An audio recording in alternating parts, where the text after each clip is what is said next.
Tartaglia is a beast at combat. Not only is he exceptionally skilled at using a bow, he also excels in a long list of various weapons, including his iconic silver tongue. And with his expertise in battle and his charming good looks, this man has crafted a huge name for himself, always longing for the next fight and looking for the next opportunity that he can get to grow even more stronger. He's literally the Goku of Genshin. Legend has it that Tartaglia has been like this all of his life, wrestling and fighting in the battlefield ever since he was a little boy. Which brings the question, where exactly did he even learn to fight? And more importantly, who in this world is strong enough to have taught him all of this in the first place? But first, my intro. Hello everyone, I'm Sakai Samurai, your guide in the vast world Savant, and to help celebrate the return of the most broken character in the game's banner, we are going to be discussing a mysterious and powerful character that has yet to even make a full appearance yet in the game. However, even if that may be, Skirk has a huge fan base, with multiple requests on TikTok, the Genshin, Reddit, you name it, people are there for her. Although honestly, I think if anyone is even involved with Childe's storyline, they are going to gain a lot of hype no matter what, because,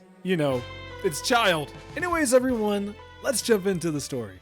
Childe has quite a name for himself, and while the legends may claim for him to have been born fighting in this world, the reality is actually much different, as when he was young, he was no different from you or me, and really lacked any sort of prowess in fighting.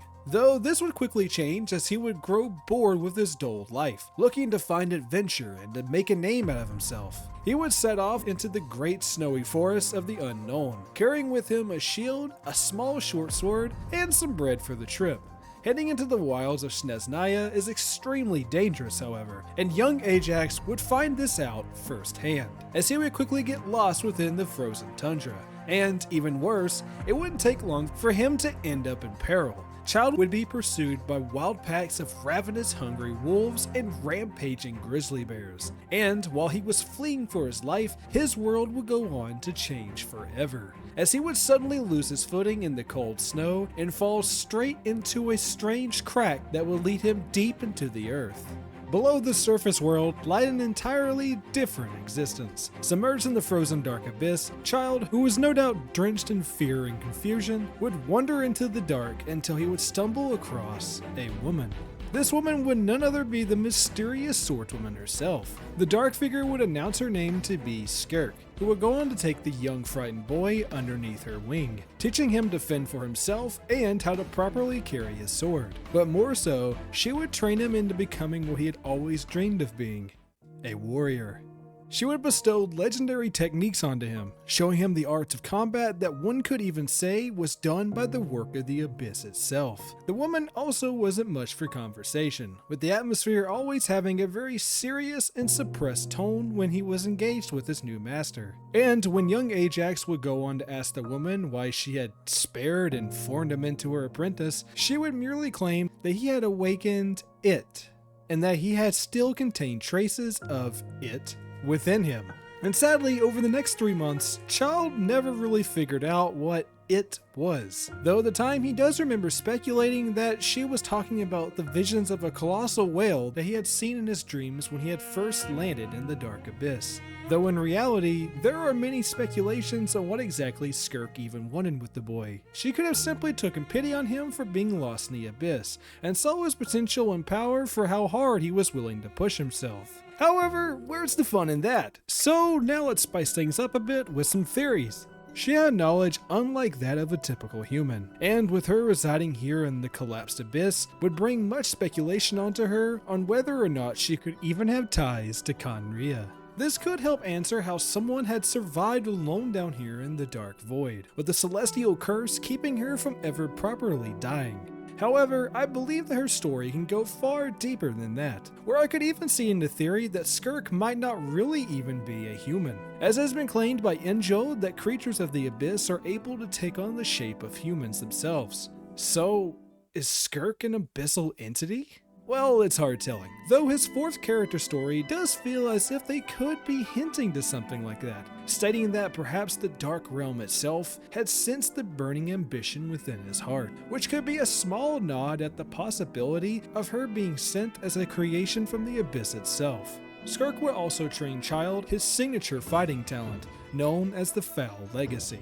This powerful moveset resembles something close to what could even be used by abyssal creatures themselves. And with a quick shout out to Charlie over on Mihoyo Lab for noticing that Childe's burst with the bow has a very odd similarity to that of the Shadow Husks. Brace yourself, this is gonna hurt!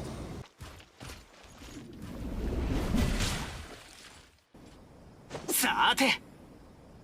Shisui no ya!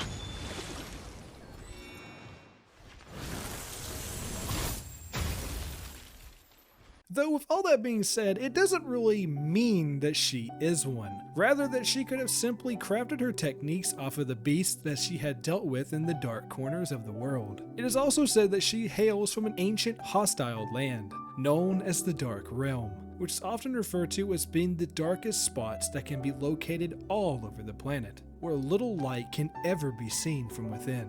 There, time flows differently, where 3 months on Tevat is merely only 3 days for her. Could this land she be speaking of be the remnants of Kanraya? Or could this be somewhere even darker? Honestly, no one knows. Not even Childe himself, unfortunately.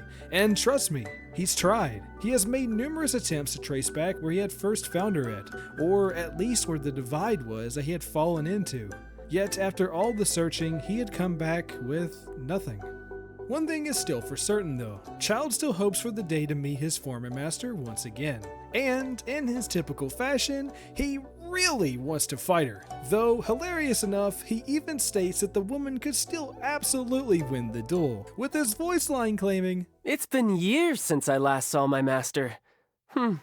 I should hope the next we meet, I'll at least be able to force her to use both hands to beat me.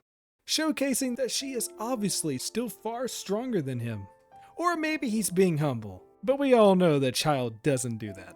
To wrap things up, I have to ask you all a simple question. Do you think she's actually real? Could she have been a vision from the Abyss itself, or a powerful Abyss Herald who would seek the power within the young Tartaglia? Or do you think that she is just an extremely talented woman who has been mad enough to survive in the darkest reaches of life itself? Either way, just saying, I need to play this woman. Thank you all so much for watching today's video. Guys, please leave me some comments down below describing your theories and takes on her, as I'm always excited to hear from you all. Also, we are getting close to 1,000 subscribers. With every week, you guys can expect to see new Genshin lore content here on my channel. So make sure to stick around and subscribe. And make sure to hit that like button if you liked today's video, as every single like that we gain only helps grow our channel even more. And also check out our Discord channel if you would also like to talk about lore and simp over your favorite Genshin girls with the rest of us. And as always, till next time, Samurai.